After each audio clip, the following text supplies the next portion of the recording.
Désormais, ils veulent que les pays où ils vont en vacances s'adaptent à eux. Ce n'est plus assez qu'ils prennent le contrôle de nos villes natales. Ils veulent aussi aller à l'étranger et s'assurer que tout le monde, absolument tout le monde, se prosterne et se plie devant le roi de toutes les religions, le modèle d'islamisation politique dont vous savez déjà ce que je pense. Regardons ces vidéos. J'aimerais dire que je n'ai trouvé qu'un ou deux pays. J'ai trouvé une dizaine de pays différents où cela se produit, parce que c'est un phénomène où les gens préviennent leurs amis islamistes à quel point une certaine ville est peu accueillante. Budapest n'est pas accueillante pour les musulmans. J'aurais aimé savoir que les maillots de bain modestes sont mal acceptés dans les spas.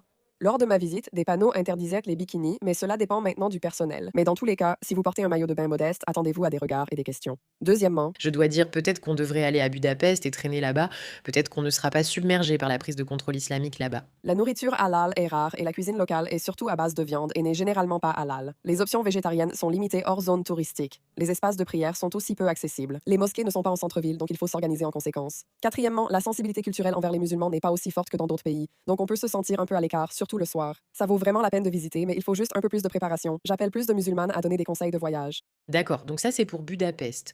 C'est leur point de vue sur Budapest, mais voyons, je ne sais pas, à Sydney. Je n'en croyais même pas mes yeux. Dès que le soleil s'est couché, tous les vers sont sortis. Tous les vers sont sortis. Tu sais qui est à l'abri? Les filles. Elles arrivent, poitrine en avant, et demandent: Tu sais à quel point tu paraissais bête? Elles s'approchent de toi. Tu ne vas pas aux foires de Pâques, profite des manèges. Amuse-toi avec la famille, les amis, goûte de nouveaux plats, essaie de nouvelles choses. Je comprends vraiment pas comment elles ont pu faire les manèges et que ce truc ne soit pas sorti. J'avais très peur d'accoucher. Je regardais autour, me demandant s'il y avait d'autres familles ou si j'étais la seule fille. Je tournais en rond. Oui, j'ai vu combien de gens s'embrassèrent sur le côté. Vous avez commencé. Le jeu des dortoirs a commencé, genre c'est non, non, non. Si t'es quelqu'un de très famille et que tu ne veux pas voir des choses comme ça, viens le matin ou au plus tard l'après-midi. Je comprends son point de vue. Pour moi, les filles, en fait, qui s'exhibent et cherchent sans cesse l'attention, ce n'est pas sain pour la société. Je pense que les hommes et les femmes attachés à la famille devraient sans doute éviter ce genre d'endroit. Le problème ici, c'est elles se moquent littéralement de leur religion et pour moi, je n'aime pas vraiment que tu sortes à Pâques et que tu le fasses à ta façon. Ils ont le droit de le faire à leur manière. Encore une fois, tu pourrais me dire que ce n'est que Budapest ou Sydney, des exemples au hasard. Et le Japon? Regardons la vidéo sur le Japon car il semble aussi poser problème. Aller au Japon, si tu es musulmane, tu ne vas pas trouver d'option halal. Tu vas galérer à trouver un bon ramen, ce bon curry japonais. Il n'y a absolument aucune option halal. Pendant tout le mois où j'étais là-bas, tu es coincé à manger de la nourriture de supérette et du tofu, c'est tout. Je ne sais pas qui a menti en disant qu'il y avait plein de nourriture halal. Franchement, c'est n'importe quoi. C'est vraiment n'importe quoi, honnêtement. J'y suis restée un mois entier et voilà ce que je mangeais. Voilà ce que je mangeais. Tu peux croire ça? Est-ce que vous avez trouvé de la nourriture halal? Parce que moi, je n'ai pas pu. Encore une fois, on sait déjà que le Japon essaie de ne pas promouvoir l'islamisation et le tourisme islamique parce qu'ils pensent simplement que ça ne correspond pas à leurs valeurs. J'aimerais que d'autres pays pensent ainsi, sans chercher toujours à s'adapter.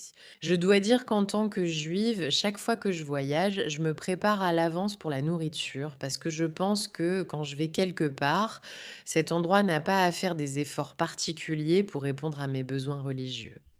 J'apporte ma nourriture et je cherche dans la communauté des personnes respectant ma religion pouvant m'aider à trouver les bons magasins. Mais je ne vais pas à Budapest filmer une vidéo et dire c'est quoi ça? Pourquoi il n'y a pas de restaurant cacheur partout?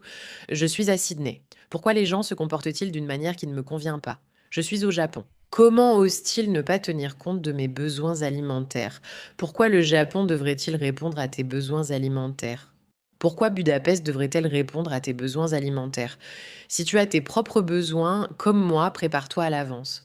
Prépare-toi à l'avance. Apporte ta nourriture. Je ne sais pas. Si tu as une allergie, tu ne peux pas manger partout. Les restaurants ne sont pas obligés de s'adapter à toi. Ce n'est pas comme ça que ça marche. C'est une mentalité. La mentalité de croire que tu peux littéralement t'imposer partout où tu veux, faire tout ce que tu veux et penser que tout le monde devrait toujours répondre à tes besoins. Le Japon n'a pas à répondre à tes besoins alimentaires. Tu aurais dû te préparer à l'avance et apporter la nourriture que tu voulais. Exactement comme littéralement tous les juifs que je connais qui respectent la cacheroute. Encore une fois, ici on n'est ni au Japon ni en Australie, on est à Venise. tu viens à Venise, Italie, et que tu es visiblement musulman avec une barbe ou un hijab, peu importe. Fais attention ici, c'est la rivière et le pont du Rialto. Ensuite, il y a une zone à éviter. Je vais te dire ce qui s'est passé. On cherchait un restaurant pour dîner, on avait faim et on consultait les menus dans cette zone. Au premier restaurant, on veut s'asseoir dehors pour l'ambiance. Il y a une dizaine de tables. Je demande au serveur si on peut s'installer sous le chauffage près de la rivière. Et il me répond, non, désolé, c'est uniquement sur réservation. Alors je dis, d'accord, est-ce qu'on peut s'asseoir à cette table alors? Il dit non. Il nous dit, vous pouvez venir vous asseoir ici. Et il nous emmène tout au fond, derrière, tu vois? Là où c'est un peu à l'écart de la zone principale, et j'étais là, genre, mais ouais, il nous emmène là-bas et il nous installe à une table où il n'y a pas de chauffage. Et il faut savoir qu'il fait genre 7 degrés aussi, donc il fait super froid. Je l'ai juste regardé et j'ai dit, merci frère, je vais ailleurs. Ensuite, on continue à marcher et on voit un restaurant qui nous plaît. On aime les menus, on se dit, ah, on va s'asseoir ici. Nous avons attendu environ 5 minutes que le serveur apporte les menus papier. 5 minutes, c'est long. L'un des serveurs arrive, il a vraiment l'air italien et tu vois qu'il est d'ici.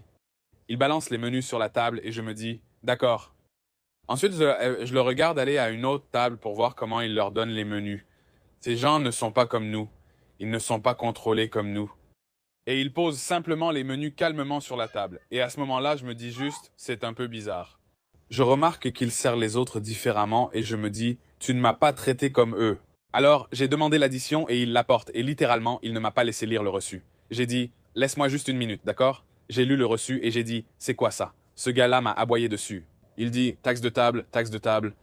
Je suis allé voir un responsable ou portier et je lui ai dit honnêtement que la nourriture était bonne, mais que je n'avais pas aimé le service dans ce restaurant.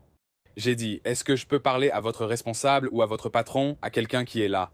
Et il me répond, il regarde à l'intérieur et il dit, désolé, le patron n'est pas là, tu vois? Je fais, bon, peu importe. Allons marcher devant le restaurant, je vais vous montrer lequel c'est. Ouais, regardez, c'est ce restaurant, d'accord? Je vais vous montrer. Ça s'appelle comme ça. C'est un restaurant. These are the guys. Ouais, si tu es visiblement musulman, évite cette rue pour ne pas passer une mauvaise journée, mec. Je peux juste dire, je ne sais pas combien d'entre vous sont déjà allés en Italie, mais ça leur a pris des heures pour me servir en Italie parce qu'ils ne sont pas dans l'urgence. Ils sont juste plutôt calmes, détendus et tranquilles. C'est possible que le gars ne se dépêchait pas juste pour servir votre Altesse royale. Mais si vous viviez dans un pays où vos valeurs avaient été fortement mises à mal et que quelqu'un arrivait à votre table ainsi, je ne dis pas que c'est professionnel, ni la bonne façon d'agir. Je ne dis pas que ses parents l'ont mal élevé, mais il se peut qu'il soit frustré, peut-être à cause de tout ce qu'il entend sur ces bandes de prédateurs sexuels. Encore une fois, je ne dis pas qu'il ait un lien avec cela, mais oui, il y a une réalité à laquelle les gens commencent à ouvrir les yeux sur ces personnes qui représentent un certain groupe politico-religieux et ils se sentent un peu frustrés par eux. Mais voilà le problème. Une partie de cette mentalité, c'est cette mentalité victimaire qu'il ne cesse de pousser et de propager. Partout où je vais, les gens me traitent différemment. Tu ignores si c'est vraiment le cas. D'ailleurs, si un restaurant n'accepte que sur réservation, il pourrait te placer à une table non réservée et peut-être, juste peut-être, ils savent que culturellement, dans leur ville, le fait que tu sois assise devant n'est pas quelque chose que les autres apprécient. Maintenant, est-ce que c'est une bonne chose? Pas vraiment. Mais ce n'est pas non plus quelque chose pour laquelle je pense que tu dois aller te plaindre sur internet. D'accord, mais encore une fois, c'est typique d'une mentalité d'enfant gâté. Regarde celle-ci. Western. C'est en Norvège parce qu'on n'a pas encore parlé de suffisamment de pays à ce stade. Du moins en Norvège, tu peux dépenser une fortune en courses, tu peux sortir du magasin avec des centaines de sacs et personne ne va te demander si tu as besoin d'aide. Au Somaliland, tu peux acheter en grande ou en petite quantité et tu peux être sûr que quelqu'un va t'arracher ce sac des mains pour le porter jusqu'à ta voiture sans même que tu le demandes. Ça, c'est du service. C'est ce qu'on appelle l'humanité. Les Occidentaux ont beaucoup à apprendre, surtout quand il s'agit de s'entraider, de prendre soin les uns des autres, d'être présents les uns pour les autres. D'accord, je ne contredis pas, elle a raison, mais pourquoi aller en Norvège? Rester au Somaliland. Et aussi, genre, je suis d'accord, je pense que les Occidentaux ont beaucoup à apprendre, énormément à apprendre. Mais cette mentalité du genre: «Nous savons tout et vous, vous ne savez rien», ça me rappelle cette vidéo, d'accord. Que ferez-vous si on refuse? On ne veut pas s'assimiler ni être comme vous. Que ferez-vous si on refuse? On ne veut pas s'assimiler ni vous ressembler. Franchement, vous êtes malade. Assimilez-vous, sinon vous n'êtes pas américain. Qui êtes-vous? Assimilez-vous, sinon vous n'êtes pas américain. Vous voyez tous leurs messages bizarres. Ça me dérange. Arrêtez de croire que tout vous est dû, vous vivez quelque part. Acceptez les normes du lieu et cessez d'exiger que tout corresponde à vos besoins religieux très sensibles. Passons à autre chose. Merci de votre attention.